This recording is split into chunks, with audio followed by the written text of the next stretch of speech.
कितना भी काम कर लो, कभी थकावट महसूस नहीं होगी, सांस लेने में कोई दिक्कत नहीं होगी और तुम्हारा शरीर गर्म होगा और ना ही कोई तुम्हें बीमारी होगी। बस अपना भोजन सही कर लो। और भोजन के बारे में ही आज के इस वीडियो में हम आपको कहानियों के माध्यम से बताएंगे। तो बिना देर किए चलिए उन कहानियों की शुरुआत करते हैं। पहली कहानी, आयुर्वेद की अद्भुत शक्ति। शरीर और बुद्धि और मन सब शांत और होशियार हो जाएगा। जीवन का सबसे कीमती धन क्या होता है? एक शिष्य ने अपने गुरु से सवाल किया। गुरु ने इसका उत्तर देते हुए जवाब दिया कि चाहे मेरे पास पैसे ना हो, चाहे रहने के लिए छत भी ना हो, चाहे कोई सुख सुविधाएं ना हो, लेकिन अगर मेरा शरीर स्वस्थ है तो मैं दुनिया का सबसे धनवान आदमी। सो शिष्य ने पूछा कि गुरुदेव, आपकी उम्र 100 साल को पार कर चुकी है और फिर भी आप इतने स्वस्थ हैं। आपकी बुद्धि बड़ी ही तीव्र है और आपका चेहरा भी सूर्य की तरह चमकता रहता है और वहीं पर आपके बदन से भी चंदन सी खुशबू आती है। शिष्य ने कहना जारी रखा कि गुरुदेव, मेरे मन में बहुत बार आया है कि मैं आपसे इसका रहस्य जानूं, लेकिन संकोचवश मैं आपसे पूछ नहीं पाता हूं। कृपया करके आज मुझे वो साधारण से नियम बताने की कृपा करें जिनसे मैं भी आपकी तरह स्वस्थ और निरोगी रह सकूं। न नियम अगर आसान होंगे गुरुदेव, तो उसका अनुसरण मेरे माता पिता भी कर पाएंगे, क्योंकि वो बूढ़े हो चुके हैं और वो बहुत जटिल प्रक्रिया नहीं अपना पाएगा। कृपया करके साधारण से तरीके बताना ताकि कोई भी ग्रस्त आदमी उन नियमों का पालन कर सके। गुरुदेव ने कहना आरंभ किया। सबसे पहले उन्होंने बताया कि सबसे पहले तुम्हें पाचन तंत्र की क्रिया को समझना होगा। जो भी आयुर्वेद का विद्वान होता है वो ये जानता है कि अगर आपका पाचन तंत्र लगातार भोजन पचाने में लगा हुआ है तो स्वाभाविक है कि ऊर्जा की एक खास मात्रा आपका भोजन को बचा रही है। इसी कारण ज्यादा भोजन करने के बावजूद आपका दिमाग और आपका शरीर अपने बेहतरीन स्तर पर काम नहीं कर पाता। तुमने देखा होगा कि भोजन करने के बाद जब पाचन प्रक्रिया शुरू होती है तो हर जानवर नीचे बैठ जाता है। वो बस बैठ जाते हैं क्योंकि दूसरी चीजों के लिए पर्याप्त ऊर्जा नहीं बचती है। चाहे वो मांसाहारी हो या शाकाहारी हो, हर जानवर खाने के बाद नीचे बैठ जाता है और ये इंसानों के लिए भी एक प्राकृतिक जहर खाने के बाद वो बैठ जाना चाहते हैं, क्योंकि दूसरी चीजों के लिए पर्याप्त ऊर्जा नहीं होती। अगर आप अपनी पूरी क्षमता का इस्तेमाल करना चाहते हैं तो आप अपने शरीर को ऐसा बनाकर रखिए कि आप जो भी खाएं, कुछ भी खाएं, तो 1.5 से 2 घंटे के अंदर आपका पेट खाली हो जाना चाहिए। पेट खाली होने का मतलब है पेट की थैली खाली होना, यानी कि जब भोजन आंत के दूसरे भागों में चला जाता है तब पेट खाली हो जाता है, क्योंकि आंत में प्रक्रिया बिल्कुल अलग होती है। वो पाचन नहीं होता है, वो ऊर्जा को ग्रहण करती है। आंतों द्वारा इस ऊर्जा को ग्रहण करने के लिए ज्यादा ऊर्जा नहीं लगती है, ऊर्जा लगती है। पाचन क्रिया में जब खाना पेट की थैली में मौजूद हो तो बेहतर है कि आप अपनी गतिविधि को कम कर लें। अब अगर सोचिए, सारा दिन आपके पेट में खाना मौजूद रहेगा तो आप अपने जीवन की पूरी क्षमता कम कर लेंगे। आप खुद देखिए कि जब आपके पेट में खाना मौजूद होता है तब शरीर कैसा महसूस करता है और जब पेट खाली होता है तब शरीर कैसा महसूस करता है। आप खुद पाएंगे कि आपका शरीर और आपका दिमाग तब बेहतरीन रूप से काम करता है जब आपका पेट खाली होता है। इसका एक पहलू और है। देखिए, हम सब जानते हैं कि हमारा शरीर हर समय नई कोशिकाएं बनाता रहता है और पुरानी कोशिकाएं खत्म करता रहता है, जिससे हमारे शरीर का शुद्धिकरण होता रहता है। लेकिन जब भोजन हमारे पेट में होता है, यानी कि हमारा पेट जब खाली नहीं होता, तो ये शुद्धिकरण कम हो जाता है। वो सारी गंदगी जो शरीर से अपने आप बाहर निकलती थी, अब वो निकलनी बंद हो जाएगी, जो कुछ समय बाद आपके लिए तरह तरह की समस्याएं पैदा करेंगी। देखिए, योग में पेट का हमेशा साफ रहना बहुत ही महत्वपूर्ण होता है। किसी भी पारंपरिक प्रणाली में अगर आप देखेंगे तो आप पाएंगे कि जब भी आप किसी आयुर्वेदिक डॉक्टर या किसी वैद्य के पास जाते हैं तो सबसे पहले वो आमे पेट की सफाई करते हैं, क्योंकि वो जानते हैं कि आपकी ज्यादातर समस्या पेट साफ ना होने की वजह से ही है। सिर्फ एक दिन के लिए अपने पेट को पूरी तरह से साफ करने के बाद महसूस करें कि आपको कैसा महसूस होता है। आप अपने अंदर बहुत हल्का और सुंदर महसूस करेंगे। हर दिन आपको इसी तरह महसूस होना चाहिए। आमतौर पर पारंपरिक रूप से घी को पहले निवाले के रूप में खाया जाता है। घी एक चिकनाई वाला पदार्थ है जो पूरी आहार नली को चिकनाई देता है। आपको सबसे पहले इसे ही खाना चाहिए ताकि यह भोजन पाचन को आसान बना दें। जब आप बहुत मसालेदार भोजन खाते हैं तो उसे खाने से पहले आपके भोजन पर घी की परत चढ़ाना बहुत अच्छा होता है। घी का महत्व ये है कि ये आहार नली को साफ रखता है, तो जो व्यक्ति घी का उचित तरीके से सेवन करता है उसका पेट हमेशा साफ रहेगा, क्योंकि वहां कुछ नहीं चिपकता, वहां कुछ भी लंबे समय तक ठहर ही नहीं सकता। पेट का कैंसर, आंत का कैंसर, आजकल ये बहुत ज्यादा हो रहा है। तो अगर आप एक निश्चित मात्रा में घी का सेवन करते हैं तो ये घटना बहुत कम हो जाती है। लेकिन उसके लिए घी सही गुणवत्ता का होना चाहिए, सही तरीके से गाय या भैंस के दूध से बनाया जाए। अगर घी को उचित तरीके से गाय या भैंस के दूध से बनाया जाए तो इसके कई महत्वपूर्ण फायदे होता है। शिष्य ने सवाल पूछा कि गुरुदेव, पाचन क्रिया तुम्हें कुछ कुछ समझ गया हूं, लेकिन आप ये बताइए कि आपकी तरह सूर्य जैसा तेज पाने के लिए, चमकता हुआ चेहरा प्राप्त करने के लिए क्या प्रक्रिया अपनानी चाहिए। गुरु ने इसका उत्तर देते हुए कहना शुरू किया कि देखिए, आज के समय में बहुत सारे लोग सुबह उठते ही खाली पेट चाय पीते हैं। चमकता हुआ तेजस्वी मुख पाने के लिए हमें कुछ प्रक्रिया नहीं अपनानी, हमें बस अपनी दिनचर्या सही करनी है, अपना खान पान सुधारना है। सुबह खाली पेट चाय पीना जहर के समान होता है। वो धीरे धीरे आपके अंदर आपकी आंतों को कमजोर कर देता है। पेट में धीरे धीरे एसिडिटी होने लगती है और अपने आप मन और मस्तिष्क सुस्त पड़ते जाते हैं। सुबह उठते ही तुम्हें तांबे, चांदी या मिट्टी के बर्तन में रखा हुआ पानी पीना चाहिए, लेकिन चांदी और मिट्टी की तासीर ठंडी होती है, इसीलिए कफ, अस्थमा या दमा जैसे रोगी इसका उपयोग ना करें। रात में आपने चांदी, तांबे या मिट्टी के बर्तन में पानी रख दिया और सुबह खाली पेट बिना दातून किए हुए उसे पी लिया। शिष्य ने सवाल किया कि गुरुदेव, बिना दातून किए हुए अगर हम वो पानी पिएंगे तो हमारा बासी थूक हमारे अंदर ही चला जाएगा। गुरु ने उसे बताया कि वो तो अच्छी बात है, क्योंकि बासी थूक औषधि के समान होता है। गुरु ने चेतावनी दी कि देखिए, जिन लोगों को अल्सर, टीबी या निमोनिया है उन्हें खाली पेट पानी नहीं पीना है। तांबे के बर्तन में रात में रखे हुए पानी में उसके संस्कार मिल जाते हैं, तांबे के गुण उस पानी में आ जाते हैं और वो तांबा हमारे शरीर में जाकर बहुत से लाभकारी फायदे करता है। गुरु ने चेतावनी दी कि अगर मजबूरी ना हो तो प्लास्टिक की बोतल में कभी पानी मत पीना, क्योंकि प्लास्टिक की एक ऐसी संरचना होती है, जब वो गर्म तापमान पर आता है तो प्लास्टिक धीरे धीरे रे पिघलना शुरू हो जाता है, और जब वो बहुत बारीक स्तर पर पिघलता है तो उसके कारण उस पानी में मिल जाते हैं, जो हमारे शरीर में जाकर कैंसर का कारण बन सकते हैं। देखिए, ये पानी पीने के बाद, अपना पेट अच्छे से खाली करने के बाद आप आंवला और सब्जियों का रस पी सकते हैं। आप पीने में कुछ लोगों को थोड़ा कड़वा लग सकता है, लेकिन जहां पर शरीर को इतने सारे फायदे हो रहे हो वहां पर थोड़ा कड़वापन तो बर्दाश्त किया जा सकता है। गुरु ने बताया कि ये भी सच्चाई है कि हर दिन एक जैसा खाना नहीं खाया जा सकता, तो जिस दिन तुम आंवला और सब्जियों का जूस ना पी सको उस दिन आपको दही खाना चाहिए। दही बहुत ही बेहतरीन आयुर्वेदिक औषधि के रूप में इस्तेमाल हो सकता है। अगर उसको सही से इस्तेमाल किया जाए तो हमारे शरीर में बेहद सारी बीमारियों को वो जड़ से खत्म कर सकता है। दही की एक पर्याप्त मात्रा लेकर उसमें गुड़, शक्कर या मिश्री का मिश्रण जरूर कर लें, ताकि आपको वो दही खाटा ना लगे। अगर दही में गुड़ मिलाते हैं तो गुड़ बहुत ज्यादा नया नहीं होना चाहिए। गुड़ जितना ज्यादा पुराना होगा उतना ही लाभकारी होगा, और दही को थोड़ा पतला कर ले। पतला होने के बाद वो आसानी से हमारे शरीर में जा सकता है और उसको पचने में भी ज्यादा ऊर्जा शरीर को नहीं लगानी पड़ती। आयुर्वेद के गणित के हिसाब से अगर आप सुबह इन प्रक्रियाओं का पालन करते हैं तो आपके चेहरे का तेज बढ़ने लगेगा, उस पर चमक आने लगेगी। जल्द ही लोग आपसे बोलना शुरू कर देंगे कि भाई, आपकी उम्र इतनी ज्यादा हो गई लेकिन आप लगते नहीं हो। इतनी उम्र के सन्यासियों और मुनियों जैसा तेज पाने के लिए ध्यान और आयुर्वेद के नियम के हिसाब से खान पान, ये दो चीजें सबसे ज्यादा जरूरी होती हैं। अगर ग्रस्त आदमी भी इन नियमों का पालन करता है तो वो भी सन्यासियों जैसा तेजस्वी हो सकता है। शिष्य ने आखिरी प्रश्न किया कि गुरुदेव, मुझे ये दो नियम तो अच्छे से समझ में आ गए हैं। पहला नियम, अपने पेट को खाली रखेंगे तो हर बीमारी से मुक्त रहेंगे। दूसरा नियम कि हम अपने चेहरे पर ओज और तेज कैसे प्रकट कर सकते हैं। बस एक आखिरी समस्या का समाधान और करवाना है। मैं आपसे पूछना चाहता हूं कि जैसे जैसे आदमी की उम्र बढ़ती है तो उसके आंखों की और उसके दिमाग की क्षमता कम होती जाती है, तो उस क्षमता को बरकरार बनाए रखने के लिए किन नियमों का पालन करें, या फिर क्या खान पान अपने दैनिक जीवन में अपनाएं। गुरु ने खुद की तरफ इशारा करते हुए कहा कि जैसे जैसे उम्र बढ़ेगी वैसे वैसे बुद्धिमान होते जाओगे। बस मैं जो नियम बता रहा है उनको ध्यान से सुन लो। सुन लोगे तो सारी समस्याएं हल हो जाएंगी। सबसे पहले सफेद कद्दू के औषधीय गुणों के बारे में जानो। आयुर्वेद के गणित के हिसाब से सफेद कद्दू का जूस कैंसर को मिटाता है और साथ ही दिमाग की तीक्ष्णता को बढ़ाता है। तीक्ष्णता यानी कि तेज, बारीक बुद्धि।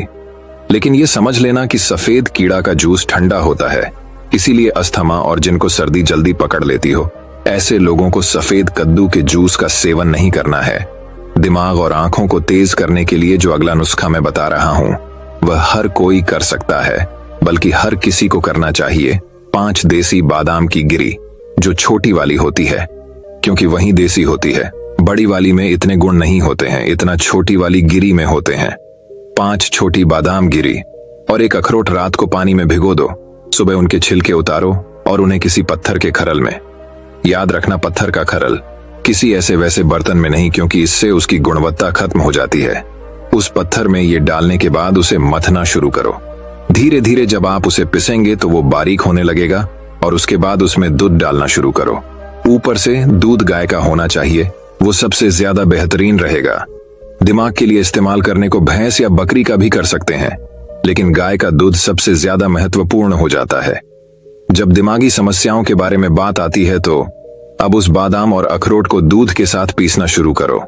धीरे धीरे जितना आप पीसेंगे उतनी उसकी गुणवत्ता बढ़ती जाएगी। अब कुछ लोगों को लग रहा होगा कि दूध के साथ हम बादाम यूं ही खा लें, तो या फिर पत्थर के खरल में पीसने की बजाय उसे मिक्सर में पीस लें। तो मैं बताता चलूं कि पत्थर के खरल में उसे पीसने के बाद उसकी गुणवत्ता 100 गुना ज्यादा बढ़ जाती है। अच्छे से गाय के दूध में पीसने के बाद जब आप इसका सेवन करेंगे तो आपकी आंखें और आपका दिमाग, इनके लिए यह बहुत ही लाभकारी रहेगा। जिन लोगों को भूलने की समस्याएं होती हैं, जो छोटी छोटी चीजें रखकर भूल जाते हैं, जो लोग दिमागी रूप से परेशान रहते हैं, तनाव बना रहता है, चीजों के बारे में ज्यादा सोचते रहते हैं, ऐसे लोगों के लिए ये एक ठंडाई का काम करेगा। उनके दिमाग में एक ठंडक पहुंचाएगा, जिससे उनका दिमाग अपने बेहतरीन स्तर पर काम कर पाएगा। शिष्य ने ये नियम अच्छे से कंठस्थ कर लिए और उसके बाद घर जाने के लिए अपने गुरु से आज्ञा मांगी। शिष्य अपने गुरु से आशीर्वाद लेकर अपने घर की तरफ प्रस्थान कर गया। तो दोस्तों, कैसी लगी आज की कहानी? अपनी राय हमें कमेंट में जरूर बताएं। अगर अच्छी लगी हो तो इस वीडियो को और लोगों के साथ शेयर करें। तो चलिए दोस्तों, अब हमारे दूसरे कहानी की शुरुआत करते हैं। दूसरी कहानी, सिर्फ 7 दिनों में सबको पीछे छोड़ दो। एक बार एक गरीब आदमी एक बौद्ध भिक्षु के पास गया और कहता है कि गुरु, मैं अपनी आदतों से बहुत परेशान हूं। मैं बहुत कुछ करना चाहता हूं, लेकिन कुछ नहीं कर पाता। सफलता की ऊंचाइयों को छूना चाहता हूं, लेकिन अपनी आदत से मजबूर है। सच कहा तो मुझे यह भी नहीं पता कि सफल होने के लिए किस गुण की आवश्यकता है। इसलिए मैं उन गुणों के बारे में जानने के लिए ही आपके पास आया हूं। कृपया मेरा मार्गदर्शन कीजिए। बौद्ध भिक्षु ने कहा कि जिस तरह से हम बुरी आदतों से मजबूर होते हैं, उसी तरह अगर हम अच्छी आदतें अपनाएंगे तो हम भी अच्छी आदतों से मजबूर हो जाएंगे, और अच्छी आदतें हमें अपने जीवन में बहुत कुछ हासिल करने में भी मदद करेगी। आज मैं आपको 15 ऐसी सफल आदतों के बारे में बताऊंगा जो आपको सफल बना सकती हैं। मेरी बातें सुनकर भूल मत जाना, बल्कि इन सभी 15 आदतों को अपने दिमाग में याद रखना और धीरे धीरे उन्हें अपने जीवन में लाना शुरू करें, क्योंकि ये आदतें न सिर्फ आपको सफलता दिलाएंगी, बल्कि इतना अच्छा इंसान बनाएंगी जिसे देखकर लोग कहेंगे कि मैं भी ऐसा ही बनना चाहता हूं। 15 सफल आदतों की सूची में पहली आदत है सुबह जल्दी उठना। दुनिया में अगर कोई सबसे सफल और सबसे अच्छी आदत है जिसे हर सफल व्यक्ति अपनाता है, तो वह है सुबह जल्दी उठना और अपना आलस्य त्यागना। अगर आप दिन की पहली किरण निकलने से पहले उठकर अपना काम करना शुरू कर दें और अपने दिन को बेहतर बनाएं, आप मानते हैं कि पूरे दिन में ऐसी कोई चुनौती नहीं होगी जिसे आप पार न कर सके। आपके सुबह उठने के तरीके से पता चलता है कि आप में कितनी इच्छा शक्ति है, अपने लक्ष्य हासिल करना आपके लिए कितना महत्वपूर्ण है। सुबह जल्दी उठने का मतलब है अधिक प्रयास, अधिक मेहनत, जो दूसरों की तुलना में अधिक सफल बनाएगी। अगर आप सुबह देर से उठने की आदत से मजबूर हैं, तो आपको 5 मिनट पहले उठने की आदत डालनी चाहिए और कुछ ही दिनों में आप सुबह जल्दी उठना शुरू कर देंगे। दूसरी आदत है हमेशा कुछ नया सीखते रहना। ये एक अद्भुत आदत है जो हर उस व्यक्ति में पाई जाती है जिसने अपने क्षेत्र सफलता हासिल की है। हमेशा अपने काम के बारे में और अधिक सीखते रहें। हम जीवन में जो कुछ भी सीखते हैं, वह जीवन में कभी न कभी काम जरूर आता है। सफल लोग अपने सपनों को हासिल करने के लिए अलग अलग तरीकों का इस्तेमाल करते हैं। उनके सपनों से जुड़ी हर बात जानना चाहते हैं, जिससे उनके सपनों को हासिल करना आसान हो जाएगा। भले ही बात एक लाइन की हो, जिंदगी सीखो, लेकिन हमेशा कुछ नया सीखो। दुनिया में ज्ञान की कोई कमी नहीं है, लेकिन जिस क्षेत्र में आप सफलता चाहते हैं उस क्षेत्र में ज्ञान प्राप्त करने के लिए हमेशा उत्सुक रहें। हो सकता है कि आप कुछ ऐसा सीखें जिससे आप जितना सोचा था उससे अधिक हासिल कर सकें, तो इसके लिए आपको हमेशा एक बच्चे के रूप में सीखना होगा। तीसरी आदत है कम बोलना और अधिक सुनना। हमारे पास 2 कान और एक मुंह है जिससे हम सुनते अधिक हैं और बोलते आधा हैं। श्रोताओं को कभी नुकसान नहीं होता और उन्हें हमेशा कुछ नया सीखने को मिलता है। कम बात करने का मतलब है कम ऊर्जा बर्बाद करना, लोगों से ज्यादा ना जुड़े और किसी के सामने नरम न बने, किसी से बेवजह बहस न करें, क्योंकि जो लोग कम बोलते हैं वे ज्यादा फायदेमंद होते हैं। जो व्यक्ति शब्द बोलता है उसमें गहराई से सोचने की क्षमता अधिक होती है। जब कोई व्यक्ति कम बोलता है तो वह अपने अंतर्मन से जुड़ा होता है। इनके आंतरिक विचार इतने मजबूत होते हैं कि ये किसी भी सफलता को अपने घुटनों के नीचे ला सकते हैं। 4वीं आदत है असहमत होना और दूसरे को मना करना सीखना। हम कठपुतली नहीं हैं कि लोगों की बातों पर हाँ हाँ करते रहें। आप एक अलग इंसान हैं और आपका सपना अलग है। आपके सिद्धांत भी अलग होंगे। अगर आपकी मंजिल अलग है तो आपका रास्ता भी अलग होगा। और अगर आपको कोई चीज पसंद नहीं है तो इसका मतलब नहीं है। अगर कोई तरीका दूसरों के लिए काम कर रहा है तो जरूरी नहीं कि वह आपके लिए भी काम करे। यदि आप किसी और के तरीके का उपयोग करते हैं तो आप हर किसी की तरह होंगे। आप इस दुनिया के सबसे अनोखे इंसान हैं और आपके जैसा कोई और नहीं है। इसलिए आज आपको सहमत होने का भी पूरा अधिकार है और अपनी बात रखने का भी पूरा अधिकार है। और आपको हर उस चीज को न कहना होगा जो आपके लक्ष्य के लिए सही नहीं है। यदि आपका अपने दोस्तों के साथ घूमने का मन नहीं है तो उन्हें ना कहना सीखें। अगर आप किसान नहीं बल्कि बिजनेसमैन बनना चाहते हैं तो अपने परिवार को बताएं कि आप किसान नहीं बिजनेसमैन बनना चाहते हैं। जबरदस्ती लंबे समय तक नहीं टिकती और न ही इससे हमें कुछ मिलता है। जहां जरूरत हो वहां ना कहना सीखें, क्योंकि इनकार करने से आप दूसरों की नजरों में तो बुरे बन सकते हैं लेकिन अपनी नजरों में कभी बुरे नहीं बन सकते। ज्यादातर लोग जिंदगी में इस वजह से कुछ नहीं कर पाते कि लोग क्या कहेंगे। अगर असफल हो गए तो लोग क्या कहेंगे, इसीलिए ज्यादातर लोग अपने लिए नहीं बल्कि दूसरों के लिए जिंदगी जीते हैं। 5वीं आदत है सही तरीके से जोखिम उठाना सीखना। जीवन में सबसे बड़ा जोखिम कोई भी जोखिम न लेना है। यदि आप सही तरीके से जोखिम नहीं ले रहे हैं तो आप अपना जीवन जोखिम में डाल रहे हैं। तो आप अपना जीवन बर्बाद करने और एक ही स्थान पर रहने का जोखिम उठा रहे हैं। सही चीजों के लिए जोखिम लेने का डर दूर करें और लोग क्या कहेंगे इसका डर भी दूर करें। लोग हंसेंगे और मेरा समय और पैसा बर्बाद होगा। इंसान को जिंदगी से लेकर मौत तक सिर्फ 3 चीजों की जरूरत होती है, रोटी, कपड़ा और मकान, और इसे पाना कोई मुश्किल काम नहीं है। इसके अलावा अगर इंसान की जिंदगी से कुछ चला भी गया हो तो भी जीना आसान है। लेकिन आपका मिशन सिर्फ मौत के दरवाजे तक सुरक्षित पहुंचना नहीं है।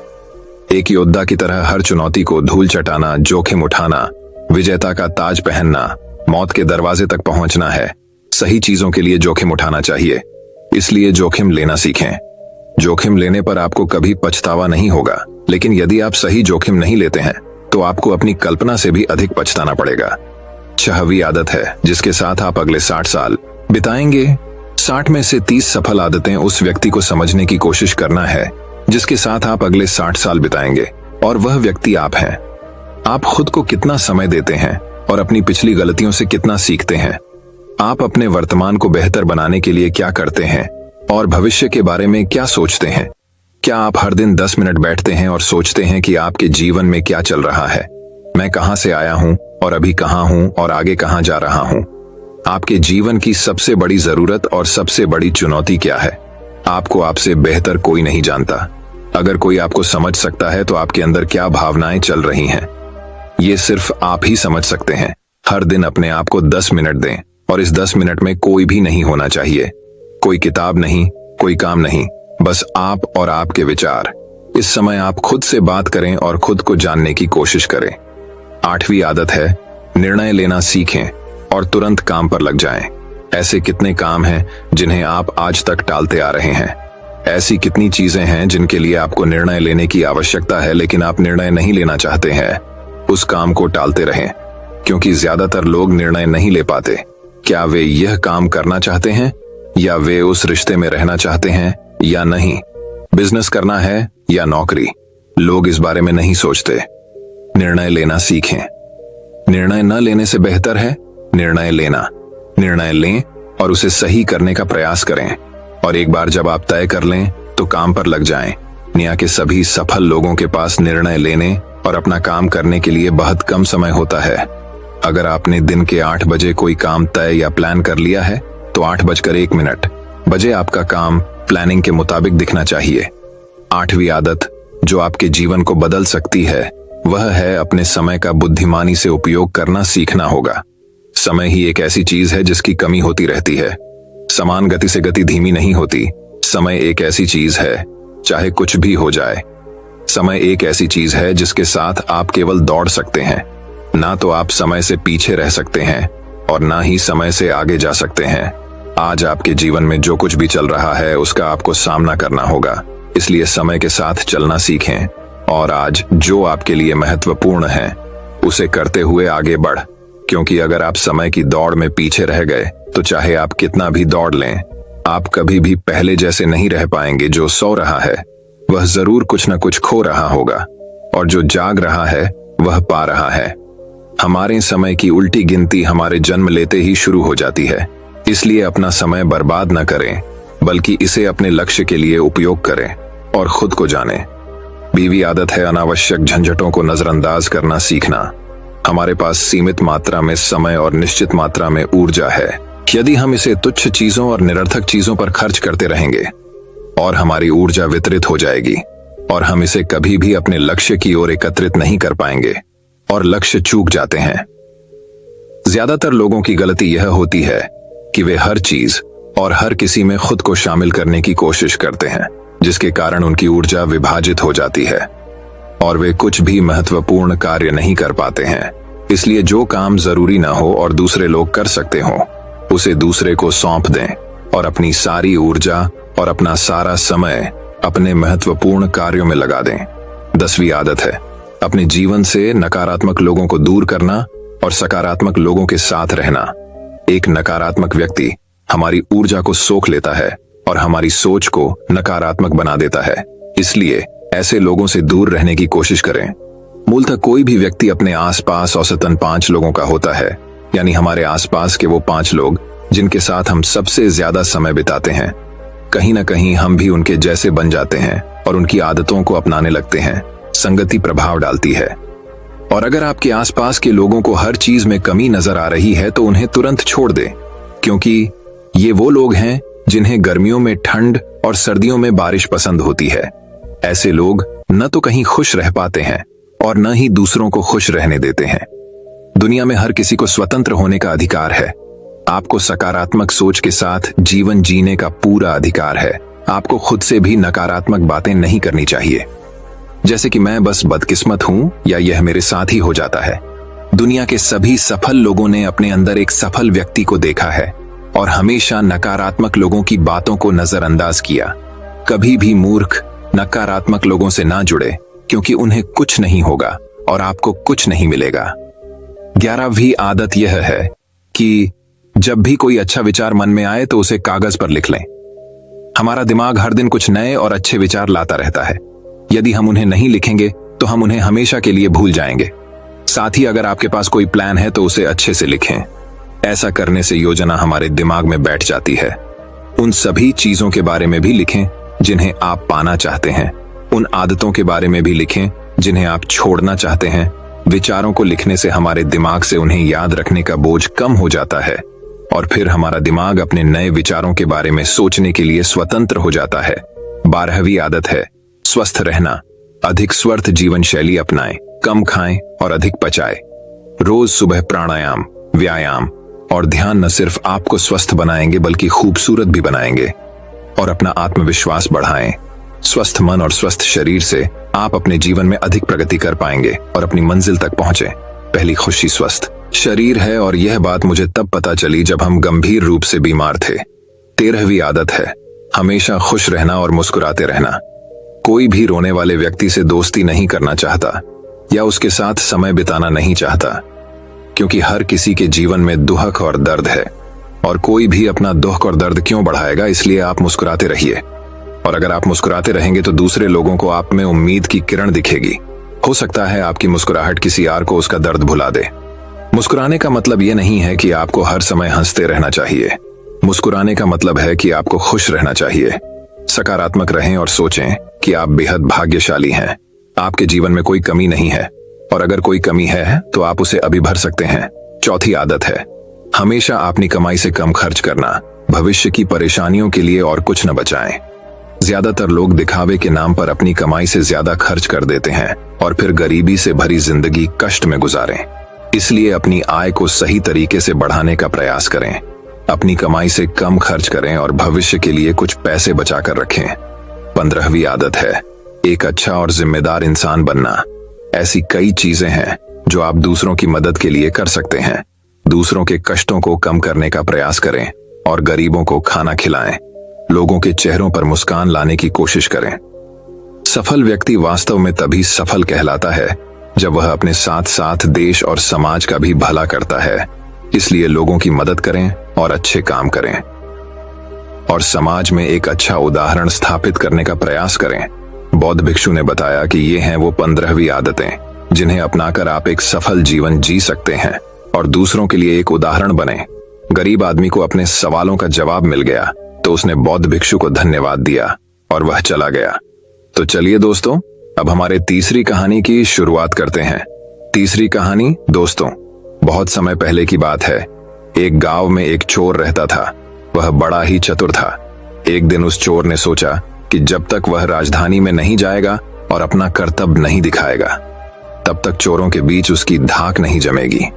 यह सोचकर वह राजधानी की ओर रवाना हुआ और वहां पहुंचकर उसने यह देखने के लिए नगर का चक्कर लगाया कि कहां क्या चोरी कर सकता है। उसने तय किया कि राजा के महल से अपना काम शुरू करेगा। राजा ने रात दिन महल की रखवाली के लिए बहुत से सिपाही तैनात कर रखे थे। बिना पकड़े गए परिंदा भी महल में नहीं घुस सकता था। महल में एक बहुत बड़ी घड़ी लगी थी जो दिन रात का समय बताने के लिए घंटे बजाती रहती थी। चोर ने लोहे की कुछ कीलें इकट्ठी की और जब रात को घड़ी ने 12 बजाए तो घंटे की हर आवाज के साथ वह महल की दीवार में एक एक कील ठोकता गया। इस तरह बिना शोर किए उसने दीवार में 12 कीलें लगा दी। फिर उन्हें पकड़ पकड़ कर वह ऊपर चढ़ गया और महल में दाखिल हो गया। इसके बाद वह खजाने में गया और वहां से हीरे चुरा लाया। अगले दिन जब चोरी का पता लगा तो मंत्रियों ने राजा को इसकी खबर दी। राजा बड़ा हैरान और नाराज हुआ।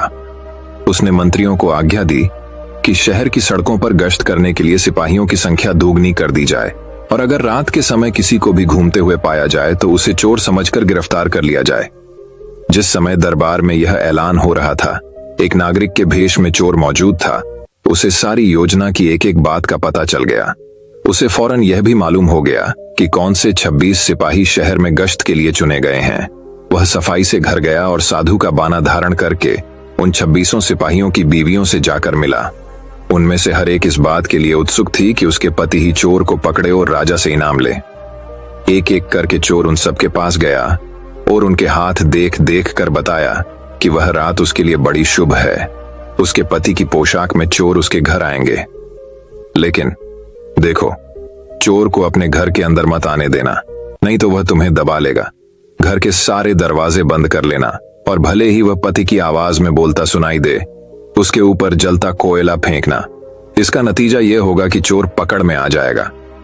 सारी स्त्रियां रात को चोर के आगमन के लिए तैयार हो गईं। अपने पतियों को उन्होंने इसकी जानकारी नहीं दी। इस बीच पति अपनी गश्त पर चले गए और सवेरे 4 बजे तक पहरा देते रहे। हालांकि अभी अंधेरा था, लेकिन उन्हें उस समय तक इधर उधर कोई भी दिखाई नहीं दिया, तो उन्होंने सोचा कि उस रात को चोर नहीं आएगा। यह सोचकर उन्होंने अपने घर चले जाने का फैसला किया। ज्यों ही वे घर पहुंचे, स्त्रियों को संदेह हुआ और उन्होंने चोर की बताई कार्रवाई शुरू कर दी। फल वह हुआ कि सिपाही जल गए और बड़ी मुश्किल से अपनी स्त्रियों को विश्वास दिला पाए कि वे ही उनके असली पति हैं और उनके लिए दरवाजा खोल दिया जाए। सारे पतियों के जल जाने के कारण उन्हें अस्पताल ले जाया गया। दूसरे दिन राजा दरबार में आया तो उसे सारा हाल सुनाया गया। सुनकर राजा बहुत चिंतित हुआ और उसने कोतवाल को आदेश दिया कि वह स्वयं जाकर चोर पकड़े। उस रात कोतवाल ने तैयार होकर शहर का पहरा देना शुरू किया। जब वह एक गली में जा रहा था, चोर ने जवाब दिया, मैं चोर हूं।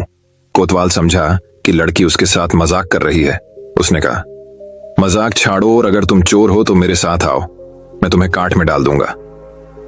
चोर वाला, ठीक है, इससे मेरा क्या बिगड़ेगा। और वह कोतवाल के साथ काठ डालने की जगह पर पहुंचा। वहां जाकर चोर ने कहा, कोतवाल साहब, इस काठ को आप इस्तेमाल कैसे किया करते हैं? मेहरबानी करके मुझे समझा दीजिए। कोतवाल ने कहा, तुम्हारा क्या भरोसा, मैं तुम्हें बताऊं और तुम भाग जाऊं तो? चोर बाला, आपके बिना कहे मैंने अपने आप को आपके हवाले कर दिया है, मैं भाग क्यों जाऊंगा? उसकी बात सुनकर कोतवाल उसे दिखाने के लिए राजी हो गया कि काठ कैसे डाला जाता है। ज्यों ही उसने अपने हाथ पैर उसमें डाले कि चोर ने झट चाबी घुमाकर काठ का ताला बंद कर दिया और कोतवाल को राम राम करके चल दिया। जाड़े की रात थी। दिन निकलते निकलते कोतवाल मारे सर्दी के अधमरा हो गया। सवेरे जब सिपाही बाहर आने लगे तो उन्होंने देखा कि कोतवाल काठ में फंसे पड़े हैं। उन्होंने उनको उसमें से निकाला और अस्पताल ले गए। अगले दिन जब दरबार लगा तो राजा को रात का सारा किस्सा सुनाया गया। राजा इतना हैरान हुआ कि उसने उस रात चोर की निगरानी स्वयं करने का निश्चय किया। चोर उस समय दरबार में मौजूद था और सारी बातों को सुन रहा था। रात होने पर उसने साधु का भेष बनाया और नगर के सिरे पर एक पेड़ के नीचे धूनी जलाकर बैठ गया। राजा ने गश्त शुरू की और 2 बार साधु के सामने से गुजरा। तीसरी बार जब वह उधर आया तो उसने साधु से पूछा कि क्या इधर से किसी अजनबी आदमी को जाते उसने देखा है? साधु ने जवाब दिया कि वह तो अपने ध्यान में लगा था, अगर उसके पास से कोई निकला भी होगा तो उसे पता नहीं। यदि आप चाहें तो मेरे पास बैठ जाइए और देखते रहिए कि कोई आता जाता है या नहीं। यह सुनकर राजा के दिमाग में एक बात आई और उसने फौरन तय किया कि साधु उसकी पोशाक पहनकर शहर का चक्कर लगाए और वह साधु के कपड़े पहनकर वहां चोर की तलाश में बैठे। आपस में काफी बहस मुबाहिसे और 2-3 बार इनकार करने के बाद आखिर चोर राजा की बात मानने को राजी हो गया और उन्होंने आपस में कपड़े बदल लिए। चोर तत्काल राजा के घोड़े पर सवार होकर महल में पहुंचा और राजा के सोने के कमरे में जाकर आराम से सो गया। बेचारा राजा साधु बना चोर को पकड़ने के लिए इंतजार करता रहा। सवेरे के 4 बजने आए। राजा ने देखा कि न तो साधु लौटा और कोई आदमी या चोर उस रास्ते से गुजरा, तो उसने महल में लौट जाने का निश्चय किया। लेकिन जब वह महल के फाटक पर पहुंचा तो मंत्रियों ने सोचा, राजा तो पहले ही आ चुका है, हो न हो यह चोर है जो राजा बनकर महल में घुसना चाहता है। उन्होंने राजा को पकड़ लिया और काल कोठरी में डाल दिया। राजा ने शोर मचाया पर किसी ने भी उसकी बात न सुनी। दिन का उजाला होने पर काल कोठरी का पहरा देने वाले मंत्री ने राजा का चेहरा पहचान लिया और डर के मारे थर थर कांपने लगा। वह राजा के पैरों पर गिर पड़ा। राजा ने सारे सिपाहियों को बुलाया और महल में गया। उधर चोर, जो रात भर राजा के रूप में महल में सोया था, सूरज की पहली किरण फूटते ही राजा की पोशाक में और उसी के घोड़े पर रफू चक्कर हो गया। अगले दिन जब राजा अपने दरबार में पहुंचा तो बहुत ही हताश था। उसने ऐलान किया कि अगर चोर उसके सामने उपस्थित हो जाएगा तो उसे माफ कर दिया जाएगा और उसके खिलाफ कोई कार्रवाई नहीं की जाएगी, बल्कि उसकी चतुराई के लिए उसे इनाम भी मिलेगा। चोर वहां मौजूद था ही फौरन राजा के सामने आ गया और बोला, महाराज, मैं ही वह अपराधी हूं। इसके सबूत में उसने राजा के महल से जो कुछ चुराया था वह सब सामने रख दिया, साथ ही राजा की पोशाक और उसका घोड़ा भी। राजा ने उसे गांव इनाम में दिए और वादा कराया कि वह आगे चोरी करना छोड़ देगा।